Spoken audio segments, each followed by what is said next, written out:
ഓമശ്ശേരി തിരുവമ്പാടി റോഡിൽ നടുകിൽ നിയന്ത്രണം വിട്ട കാർ മറിഞ്ഞ് അപകടം സംഭവിച്ചു. വെള്ളിയാഴ്ച വൈകിട്ട് 4 മണിയോടെയാണ് സംഭവം. കൂടത്തായി സ്വദേശി ഓടിച്ച കാർ റോഡരികിലെ മതിലിലിടിച്ച് നിയന്ത്രണം വിട്ട് റോഡിൽ തലകീഴായി മറിയുകയായിരുന്നു. അപകടത്തിൽ ആർക്കും പരിക്കില്ല.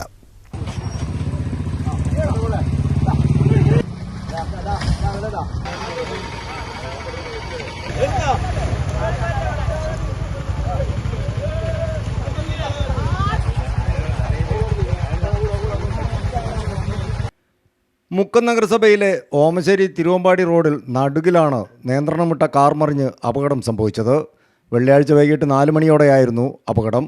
തിരുവമ്പാടി ഭാഗത്തു നിന്നും ഓമശ്ശേരി ഭാഗത്തേക്ക് വരികയായിരുന്ന കൂടത്തായി സ്വദേശി ഓടിച്ച കാറാണ് അപകടത്തിൽപ്പെട്ടത്.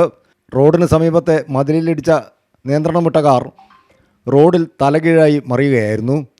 അപകടത്തെ തുടർന്ന് ഓമശ്ശേരി തിരുവമ്പാടി റോഡിൽ ഗതാഗതം സ്തംഭിച്ചു.